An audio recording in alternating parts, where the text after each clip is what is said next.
Hi there. My name's Tommy Yionoulis, and I am the host of the brand new podcast, Empire Builders, scaling success one location at a time. This is a podcast dedicated to talking to the founders and the current leadership of those large multi-location brands that you see every single day where you eat and shop at. And we want to find out from these guys, why this business, right? Why of all the things you could do in the world, you chose to do this? We're going to learn what their challenges were at the beginning, what almost broke them. We're going to learn what they're facing today. And as always, we're going to end the show with a wonderful war story. That's one of those stories where you go, I can't believe we got through this. It was insanity, and hopefully they always end with a nice little laugh. So I can't tell you how excited I am to bring you these interviews with these amazing guests and just stoke that entrepreneurial flame that we all have to learn what it took to kind of get where they are today and how they got successful. So thank you for joining us, and I look forward to sharing these wonderful interviews with you.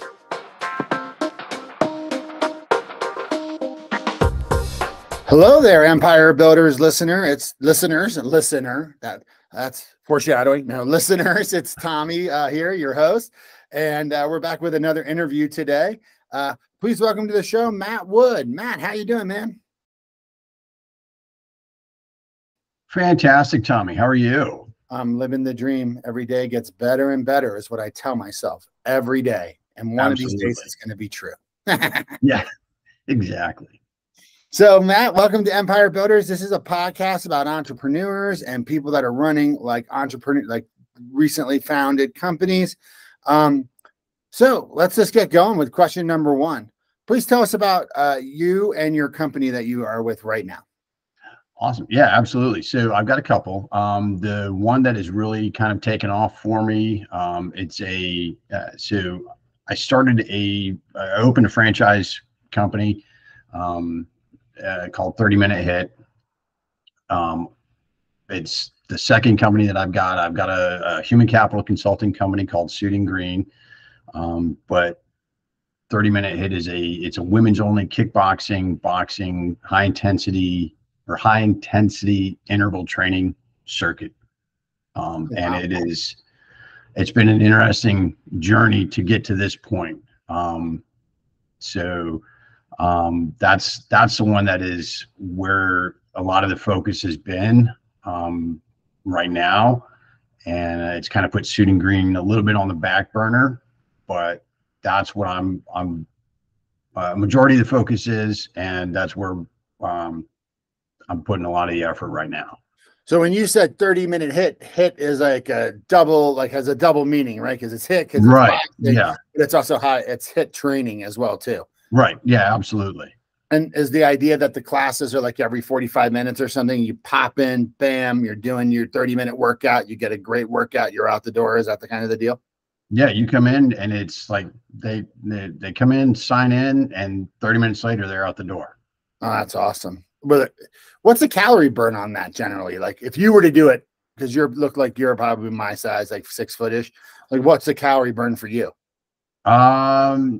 So it's roughly about 500 plus calories within 30 minutes. That's insane. That's so good. Wow. That's like up there with like a long distance run or more. Oh yeah. It's because it's constant heart rate going up, coming back down, up, back down throughout the entire thing. And it's an absolute humbling experience.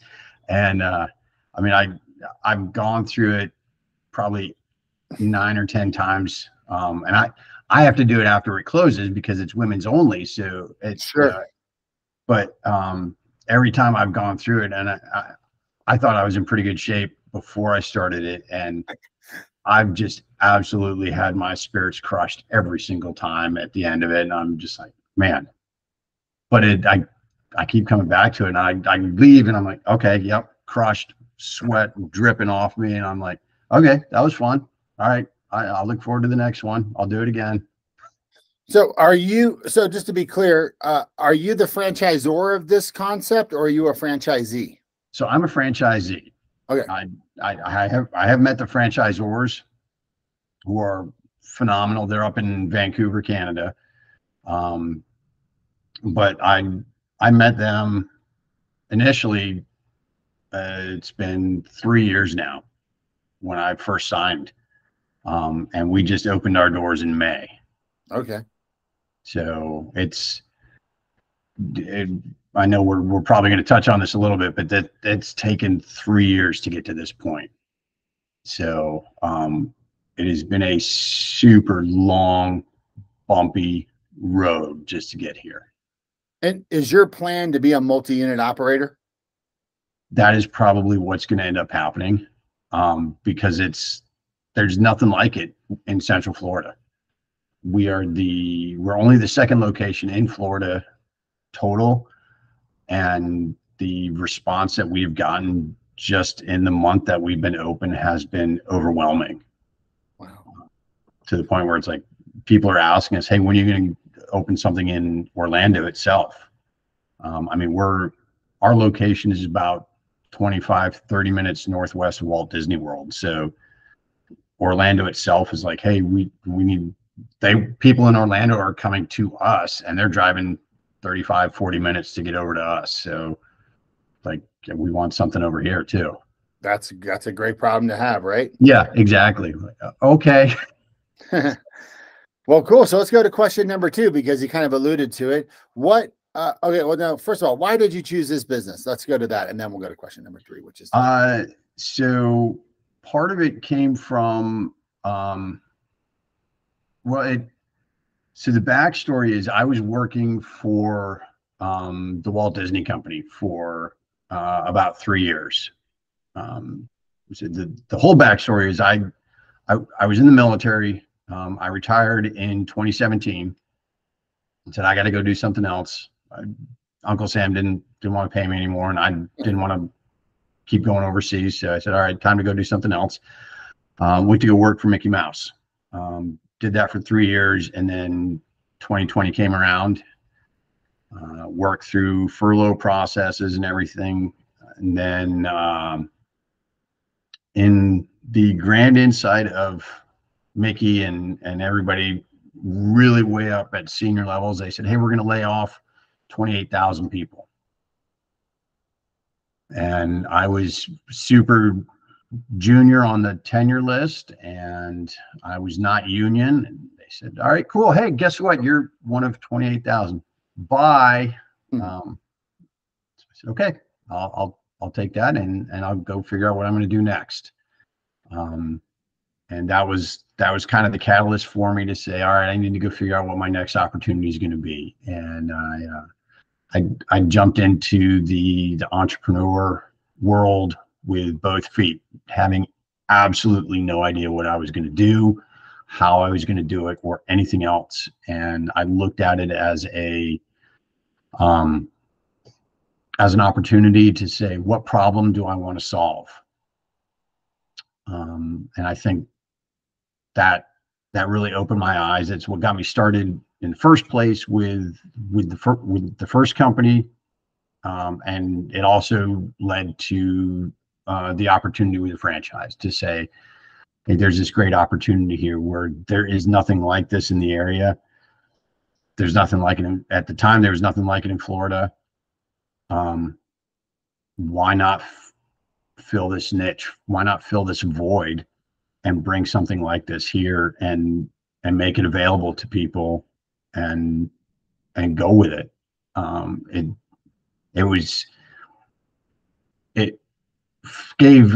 filled a sense of purpose of something I enjoyed doing, which was the teaching aspect of the training piece, the helping people, and just giving back.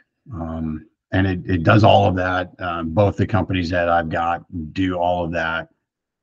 And it really, that was why. That's what brought me into that space and said, hey, this is where I want to go. This is what I want to be doing. And that's why I just went the entrepreneur route. I said, this is what makes sense to me. I was tired of working for somebody else and not having that sense of purpose and feeling like I have to go to work and not I get to go to work. Sure. Well, that's so I mean, that's the story for so many franchise owners is, you know, I look at franchising kind of like this. If you're going to do one location, you're just buying yourself a job, right? If you're going to become a multi-location operator and you're going to like build your own little empire, then you're becoming an entrepreneur, right? Like, and but that's the, you know, which by the way, buying yourself a job is not a bad thing to do. If you have the choice of working for some like turdy boss, or you could be your own boss, but you don't have this ambition to own 500 units or something, that's fine. There's nothing wrong with that, right? Like that's a great way. If you just take care of your customers, build something, be your own boss, it's wonderful. You know, I have a lot of clients that are, you know, they have 250 Pizza Huts and they are like a $300 million a year company. You know what I mean? Like stuff like that. But that's not for everybody, right? Like that's not everyone's dream. So I'm not, I guess I was going to be clear, I'm not ripping on the people who are just trying to buy themselves a job, because I would rather work for myself than work for anybody else, because I care about myself. You know what I mean? So. Right. No, absolutely. And that's kind of the way, and that was one of the reasons that I went with this company too, is that I saw the way that they operated, and I really felt that, yes, there was still that, hey, I'm working for somebody else to an extent, but not nearly as much as I would be with some of these other organizations. And well, you're partnering with somebody else, right? You're not working for them, you're partnering with them, right? Like that's a different thing. You have more control. Yeah. Yep. So how did you hear about this concept? I mean, it's out of Vancouver, like, you know, and you know, as an ex-military dude, an all women's boxing gym is like, you know, I'm just curious how you even stumbled across it. So it was through the power of LinkedIn. I had a guy that I've been connected to for the last 7 years. Name is Baron Mills. He's one of the first people that I connected with when I moved here to Florida. He was a retired Marine. He is part of the Florida Association of Veteran-Owned Businesses. He had put something out on LinkedIn years ago, and I had seen it related to Entrepreneur Source. It was and I was like, okay, what is that? And I just reached out to I went on their website. Okay, I got to figure out what this is. And it was around the time that I was, 2020. And sure enough, that was kind of the catalyst that brought me into it. And I talked to a franchise coach on there. And that was through the line of questioning that he had that connected me with them. And I ended up talking to the franchisors and made the connection there and said, okay, it was a husband and wife team that I said, okay, I trust them enough to say, I'm going to give you X amount of money to be a part of this, and let's figure out a way to make this happen. And thinking, okay, yeah, maybe it'll be 6 to 8 months before I can get going. 3 years later, it's like, oh, hey, guess what? Now I'm finally opening doors. Well, and let's just transition to question 3. What were some of the early challenges? Why did it take 3 years to get this thing opened up? Probably the first one was the realtor that we connected with. So the corporate had their realtor out of Seattle, who was super overwhelmed in 2021 because of backlog due to COVID. So passed this off to somebody in Orlando. The guy that she connected us with didn't know anything about anything on the west side of Orlando. So he's like, hey, I'm going to take you around to different places. We did drive-bys on 4 or 5 different locations. Never went in a place, never did anything, never talked to anybody. For 6 to 8 months, that's how it went. Never saw anything. So we would say, yeah, this is a great place. We want to look at this place. This one sounds great. And we'd tell them, hey, this is where we wanted. Yeah, this place looks great. It's down the road from our house. Sounds perfect. Nothing. And finally got to the point where we said, we're done. We're sick of this. We've taken out this massive loan so we could get going on this and start moving ahead, because that's what we were advised to do. And it didn't go anywhere. So we fired him. And we went to somebody local that I had connected with through a networking group. And he said, okay, let me see what I can do. And we went around and around with a bunch of different landlords. But he took us into places. We talked to people. And then we would run into issues with landlords where they would say, oh, well, no, your numbers aren't right. That can't be accurate. You're still, it just said, no way, there's no way that's accurate. Yeah, it is. Our numbers are actually, this is what we're looking at. This is what we need. This is what we've got. And this is what we're showing you. And they just wouldn't buy off on it. And then, so it was massive headaches with landlords and everything, until finally, last year, we had a landlord reach out and say, hey, we're getting ready to break ground on a location. Do you have anybody that's still looking for a place? Yeah. Funny enough, we do. And so March of last year, we signed a lease for the location that we went into, but then the financing that we were going through, that became another headache. And we went through 3 different iterations of this with one bank, to the point where they got to our 3rd iteration with them. And they said, hey, we're done with you. You basically wasted enough time. We're not going to extend anything on you. If you can't meet this deadline, because we started everything too early, and it was the bank's fault on all this, we're done. We're not going to entertain anything more with you. We're not extending anything. You're just out of luck. Oh, okay. Thanks. That's good. Appreciate that. We know which bank we're never ever going to refer anybody to again. So we had to restart that entire process, and got connected with a great lender, went through the entire process, got everything lined up, signed the lease, found a great general contractor. And in January of this year, finally got everything started. And by May, we were ready to go. Got everything lined up and did grand opening May 18th. So it took a really, really long time and a lot of headaches dealing with landlords, dealing with lenders, to finally get to that point. It was just, it was painful, to the point where we were calling Canada going, can we cancel this? Can we just call it quits and just, what are our options right now? Because we were just my wife and I were just so fed up with this that we really just were ready to move on and figure something else out. But either it was sheer stubbornness or resilience or a combination of both. We said, all right, we're going to keep pushing forward, and we did it. And we made it to this point where we could open doors.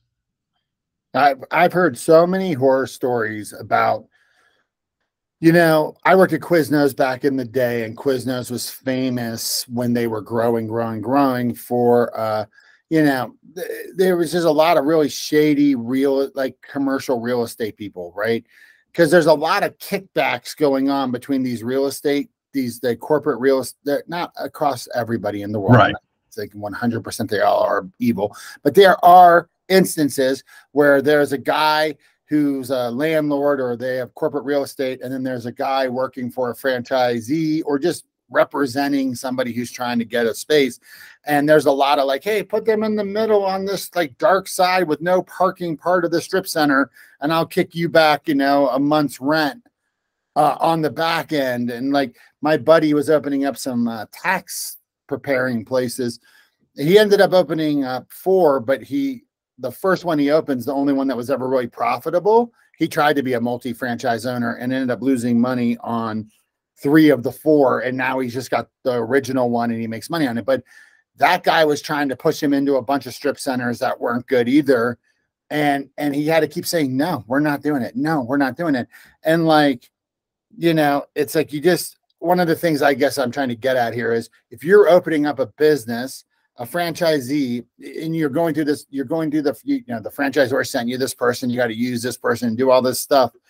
It's still at the end of the day, your business. If it goes out of business, you're the one that's going to be shouldering that debt and that loss. Right. So like, you can't just like you did, and maybe I'm sure if you look back on it, you wish you had fired that guy after 4 months versus 8, but like, they're going to give you people to help you for sure, because you're paying for that. But you also have to just not go, oh, this doesn't feel right, but I'm just going to go along with it because I don't want to rock the boat. Because ultimately, if you go bankrupt, it's your debt. It's not their debt. You know what I mean? So you have to protect your own business and handle it yourself and make sure that you're being proactive and you're firing people and managing them and complaining when there's a complaint that is warranted. You know what I mean? Because it's your money. And I used to run franchise assistants at Quiznos too. So I saw all the people that were failing through Quiznos for a period of time were coming through me. And, I heard those stories and I saw what was happening to these people, and it was brutal, so I really my lesson to anybody who's listening to this episode, if you're thinking about doing a franchise, is listen to Matt's story here, because it's important to note that like he had to fire the guy. Don't just accept things because it's bad news. Oh yeah. Yeah. I mean, it's the communication piece is so key. It's got to be a two-way street. You've got to be talking to the people. And if they're not talking back, if they're not communicating back to you, that's a huge red flag to say, all right, you got to go. Yeah. Because it is, like you said, it is at the end of the day, it's your money that is on the line there.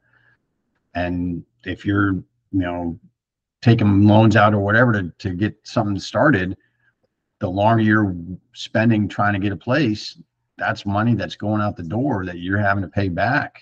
And well, I worked for a comedy club before I worked at Quiznos, and the guy it was like in the 2007, 2008 downturn, and it was this big, it's beautiful, like outdoor shopping center. And it had 2 giant towers of like luxury condos and restaurants and a comedy club. And I mean, it was a great place to live. Like I would love to live there, but the guy was just running out of cash because it was like and he was having times getting funding. And so he would have contractors in our building, and then he would move them to the movie theater. And then we would go over there and be like, there's no one working. So we'd call him up and he would just call the guys at the movie theater and be like, get over to the comedy club. And he was just in this thing. It's very sad. He ended up committing suicide after that. I think he lost his fortune in this deal. But like, you just like, you have to be on these people because they are happy to take your, contractors get a bad rap anyways, but just home contractors in general. But like, you just got to be on every aspect of this. You have to know your FDD, your franchise agreement. You have to be, and if people aren't getting back to you, you have to be documenting everything. So it's good to call, but you better be sending emails too, so that you can go back to them and be like, hey, I haven't gotten a response on 7 emails. It's been 3 weeks. Because like you said, every month, that money, you're paying interest on that money, right? And if it's not being put to use, it crushes you. And like, I could see that, because the reason I mentioned that whole comedy club story was because your bank said, we're not going to lend you any more money. We were in the same boat with this contractor. We couldn't get the next tranche of money because we couldn't hit foundation, right? Like, any construction loan, there are certain milestones, if you're not aware of this, you've done one, where like you have to hit like plumbing, and then you have to hit electrical, and you have to hit these milestones of development, and they won't release the next series of money to you until an inspector comes in and goes, okay, they're good. We're moving this thing forward. So like when you have people who aren't doing their jobs, that you can run out of operating capital, even though you have a loan for $1 million, you might not be able to get 950,000 of it because you can't get this one guy over the hump. And now you're coming out of your own pocket and you run out of cash very quickly. It's amazing how fast people can go bankrupt, even though they've got credit, it's nuts. Oh yeah, absolutely. And that was one of those issues that we started to get to. And so there were a number of nights where my wife and I would sit there and be like, holy cow, this is getting scary. And we need to figure out how we're going to make this work and get through this. So yeah. Yeah, no, it's scary, especially when it's like, that's the other thing about, like, just not to harp on this one thing, but like, you don't have 20 locations, right? Like you don't have this constant cash flow coming in. Like this is your, like, am I going to pay my mortgage or am I going to get like, whatever I need to put in the store this month type of thing. And I saw that at Quiznos all the time where people were working a day job just to keep their Quiznos open, and you're like, oh my gosh, like this is nuts. So it's like, yeah, you've just got to manage all these people and you got to be on them and you have to be like a thorn in their side and persistent, because if you're not, and I've been this guy a lot in my life, if you're the quiet guy who's just like, they're going to get to it. They said they're going to get to it. They'll let it go 3 or 4 weeks, and they won't get back to you. And it's tough. So you just got to be on them. Oh yeah. Yeah. And that goes back to the documentation piece too. I mean, document the conversations. And that's why I keep telling my wife, is like, email. Everything has to be done. Yeah, great. It's awesome to call them, but if you're not emailing, there's that's that additional tracking piece to say, yeah, I sent it on this date. Here's the email that went out. I've got it. It's right here. And I'm a huge stickler for that. And I mean, that's something I used to do in the military all the time. It's like, I will constantly send you an email so that I have the proof that I sent it on this date. Well, and now a lot of these online meeting platforms like Google Meet does this, and I'm sure some of the other ones do as well. You can get a transcript of the call. Yeah. So like you can just record every call, get a transcript, and then you can just you can file it away in a folder, or you can email it to the person. This is what we discussed today. And then it's like, okay, it's all here, right? So then there's no ambiguity. There's also a lot of those note takers like Firefly that will log into your calls for you and take notes. And now with ChatGPT and Gemini, you can take those notes, you can import them in there and go, hey, summarize this with the most important points, and it will literally just pull it out for you. So there's just a lot of tools out there, if you guys don't know about them, to help you document your world, right? So pay attention to them. Okay, so you've only been open for a month now, roughly. It's a little bit over 1 month.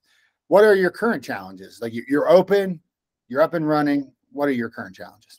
Current challenges, probably the sales conversions. I mean, just like any business, you want the sales conversions to keep happening. You want the people to come in and have a great experience, and then say, yeah, I want to keep coming back here. I want to have a membership. I want to sign on the dotted line and keep coming back. And, having the staff that are there to understand that, yes, the core focus is selling memberships. Yeah. It's, yes, you're there to train, you're there to provide that customer experience, but at the end of the day, the core focus, selling gym memberships. And so,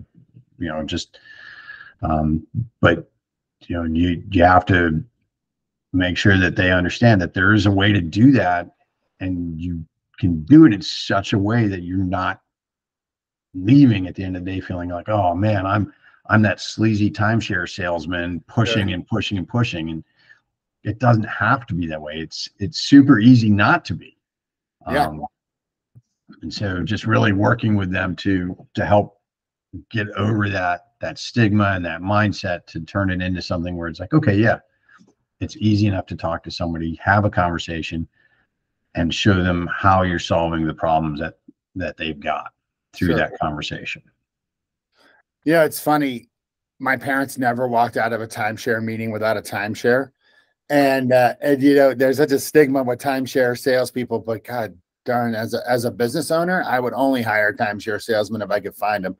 You know what I mean? Because those guys can close deals. What's it called? Yeah, no, it's true. And like, you know, so does the franchisor provide you with like a script and really good training on how to sell these memberships, or are you kind of leaving it up to you guys to figure out?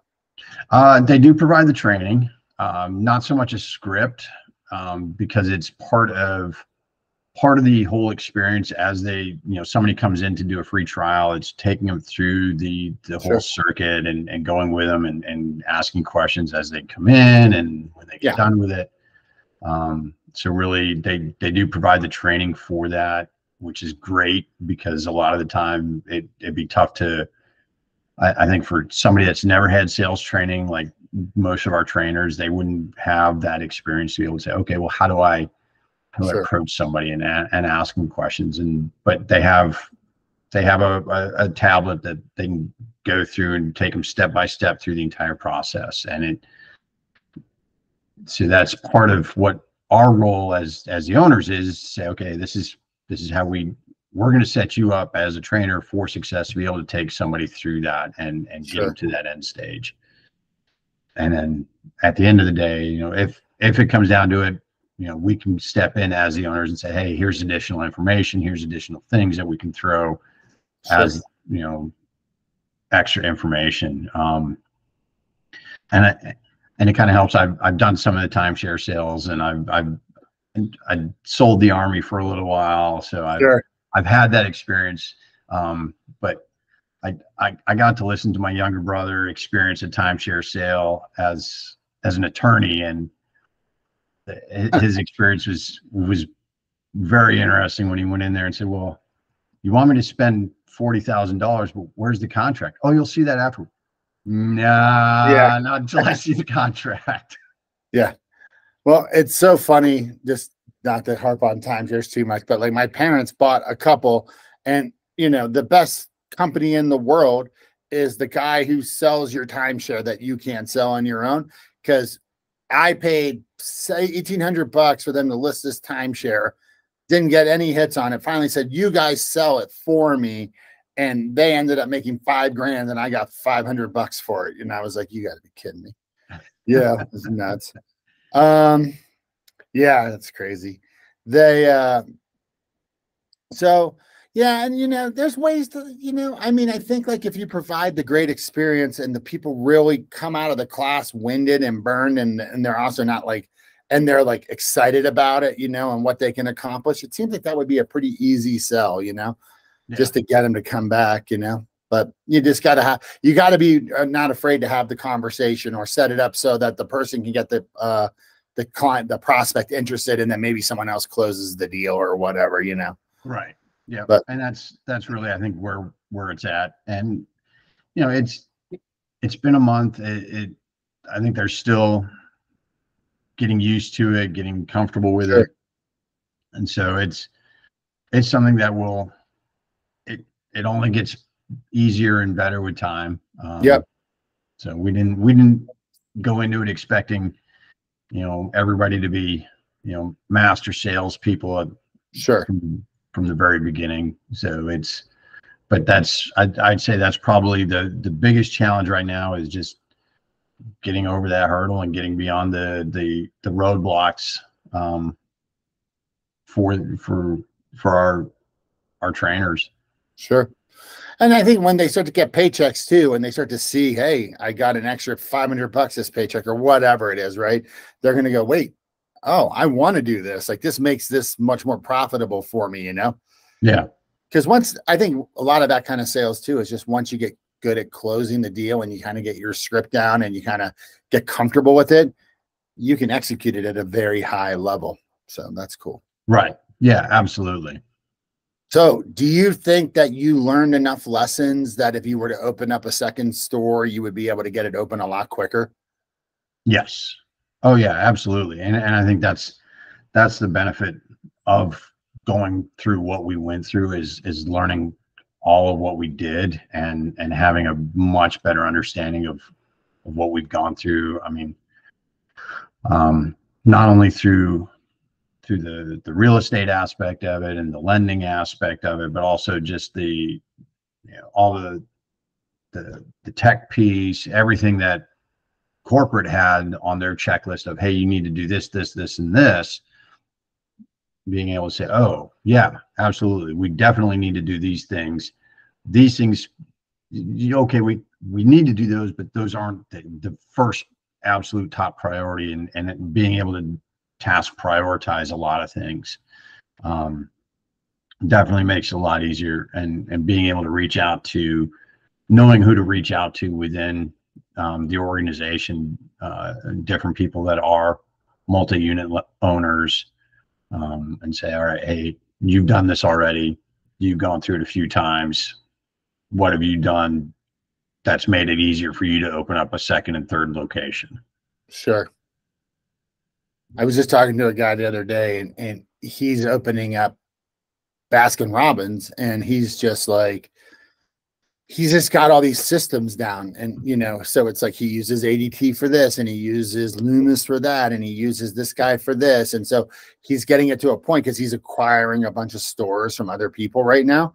He's just getting to a point where, like, he can come in and make 4 phone calls, and then all these people come in, bam, set it up. And then he's got all the dashboards and reports, so he can just, he can convert a store to his system, if you will. Yeah, very quickly, which is cool. Yeah. Oh yeah. Yeah. Yeah. That's the other piece to it, is having all that knowledge on the other side of it. Yeah. The systems as well. Saying like, oh yeah, I know how to do this. Yeah. Easy. Done. Makes it so much easier. Absolutely. Okay. Well, Matt, so we're here to question number 5, the war story question. So, and it doesn't have to be from this business. It can be from anything. It could be your Army career, but I just want one of those stories that's like, oh my gosh, I can't believe we got through it type stories, Man, I'm trying to think. So, yeah, I would say probably the, just going from, like I said, it's been 7 years since I left the military, and to have gone from where I was, and so I spent 21 years as an infantry soldier. I did all kinds of really fun things, had a great career, loved it. I finished out my time. I was a drill sergeant, and went from very high operational tempo to working for Disney, where I was working all by myself in the Magic Kingdom or Epcot or wherever around Walt Disney World, and really had very solitary roles. And to make that mental transition was difficult. And then to go from that and like say, oh, now I have nothing. I've been laid off from what I thought was going to be my absolute next career, and never have to go do anything else again in my life. I'm going to work for this for Disney, and that's it. Second career done. Absolutely. Yeah. Next 20 years. To saying, all right, I need to figure out what my next job is and figure out what my next challenge is. And it was eye-opening. It set me back a step to where I had to say, okay, I need to figure out what I'm going to do that's going to set me in a position where I can really take care of my family and make sure everything is good to go. And I've had, like I said, I was in the infantry. I've had people try to blow me up, and that's scary. I mean, I've had those instances where I thought, okay, I may not come home from this. And but to have that point where it's like, don't have a job. I know I've got a safety net thanks to the military, but what am I going to be doing to take care of my family that's going to set us up and help move us forward? And so it was, being able to have the network that I have and utilize that to find the resources, find the information to move forward and say, okay, there's a light, there's an end to this tunnel, to say, yep, entrepreneurship is a way to move forward. There is a sense of purpose. There is a there's a problem that needs to be solved, and there's a way to do that. And this was it. This was the way to go about doing it. And it is, I think, probably it's been a super challenge, but it's been a lot of fun to get to this end point. And I don't know. I mean, maybe I'm just that sadist, but I've loved it. I'm enjoying the challenge, and I look forward to every opportunity to keep finding ways to overcome the obstacles and beat the challenges back. So, yeah, it's been 7 years of interesting challenges since leaving the military, but it's been a lot of fun. And I can't wait to see what's next. So I'm ready for more challenges. Hopefully not quite as difficult as some of the ones I've gone through, but there are times I'd rather say, all right, let me go back to Afghanistan for a couple of days and deal with that. But no, I think that's, dealing with what we went through to get our doors open with this franchise. That's probably been the toughest part that we've had to deal with so far. Well, that's a great story. Matt, thank you so much for coming on Empire Builders. I really appreciate it. We'll try to follow up with you maybe in a year or two and see how many stores you have. So thank you guys for listening. And I just want to say we'll have new episodes soon. Take care. Thanks, Tommy. Oh, of course. Thank you.